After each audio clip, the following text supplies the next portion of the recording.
In order to provide additional redundant defensive measures in the event that a security control fails or a vulnerability is exploited, a defense-in-depth technique is used in information assurance.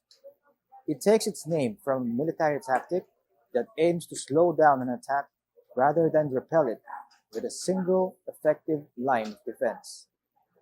End-user security, product design, and network security are examples of defense in-depth cybersecurity use cases. Defense in-depth adversary, simplicity and security, operates on the presumption that having too many security precautions may result in issues or gaps that attackers may exploit. Basically, how you secure your home with locks, windows, doors, and others devices like CCTV cameras, electronic devices like padlocks. Um, it should be the same with your online presence.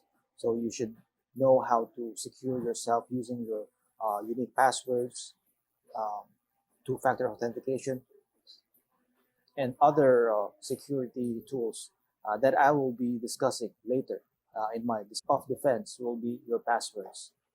You use this uh, with your emails, your Facebook accounts, your Instagram accounts, your password tools, password managers. So the first line of security against unwanted access to your computer and personal information is provided by passwords. Your computer will be more secure from hackers and bad malware if your password is strong. Strong passwords should be used for every account on your computer. Some useful tips to for creating strong passwords and keeping your information secure. Number one, use a unique password for each of your important accounts, like email and online banking. So do not use the same password across multiple accounts. So if you're using um, a unique password for your Facebook account, it should be different from your other accounts, especially with your online banking accounts. Number two, your password should be at least 8 characters long. Password should consist of lowercase and uppercase letters, numbers and symbols, and a long password will offer more protection than a short password if it is properly constructed. Number three, do not use personal information such as your name, age, date of birth, child's name, pet's name, or favorite color or song when constructing your password.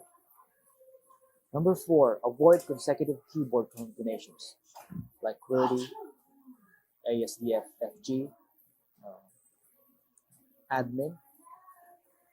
Those are very bad passwords. Number five, look around and make sure no one is watching while you enter your password. If somebody is, politely ask them to look away.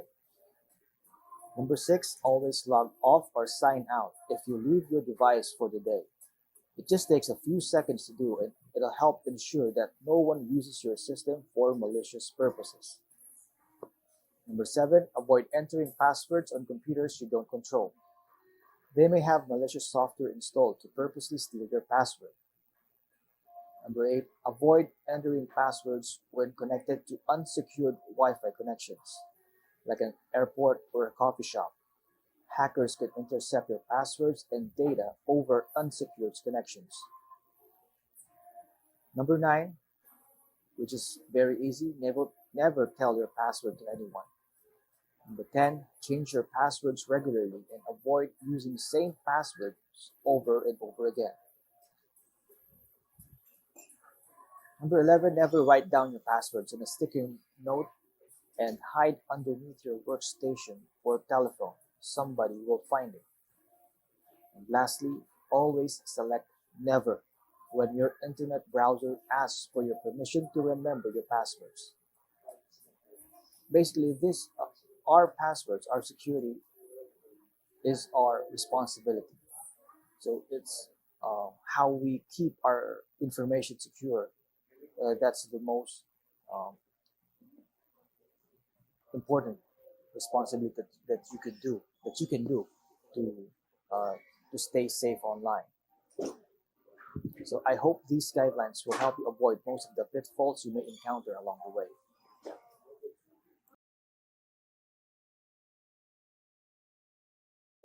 Surprisingly, many companies and people fail to implement the right security measures for wireless networks.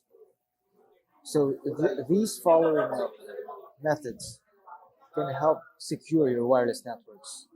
Number one, enable WPA2 encryption. So you should never use WEP or WPA as your encryptions, since these two encryptions pose numerous vulnerabilities. So enabling WP2 encryption is essential to protect your wireless data. Using WEP leaves you vulnerable to attacks, which can lead to someone accessing your network. So you better be sure that your router or home network is set to WPA2 or in the future um, WPA3. Number, the second one is change your network's default name and password. So we are actually used to the default admin as your username and password. Better change it once you have the setup configuration for your router. So one of this is the one of the most obvious things that people forget to do. So we all know each router has its own default. So you better change the username or at the minimum just the password. And like I said a while ago, of all the methods that I told you, use those methods. The next one is disable any remote administration tools. So if your router can be accessed from somewhere else other than your home network, then you should disable it. Number four, secure your wireless devices. It's not just the router. You should also secure the wireless devices that is being connected to your home network. The next one will be you should make sure that you update your router's firmware. Another thing, this is the another thing that people almost forget. These updates often include patches for known security threats and can keep you from being an easy target.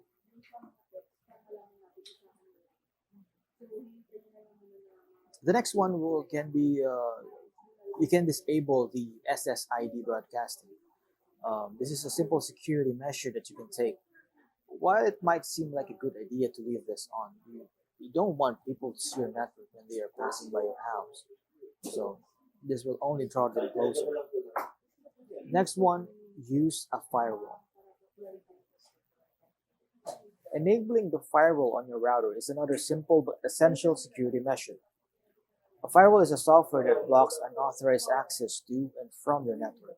If you don't have one, it's not too late to install one on your router. The last one is update your antivirus software regularly. You may already have antivirus software in your computer, but what about your other wireless devices? Your smartphones and tablets are just as susceptible to viruses as your computer, since it also has an operating system. So you should always make sure that you have the latest antivirus software update to reduce the chance of a virus affecting you. Here are some do's and don'ts to protect your portable devices from attackers. Number one, create strong passwords for portable devices. Instead of using I love dogs or cats, use the combination of upper and lower cases, symbols and numbers, and as much as possible, you can use phrases as well instead of words. Number two, use two-factor or multi-factor authentication. Number three, keep your devices locked. Number four, adjust device and browser settings. This is very important. Number five, keep your operating system and applications updated. Patches from from the software providers of operating systems are very important. So you must always keep your software updated. Number six, never install applications or apps from party portals.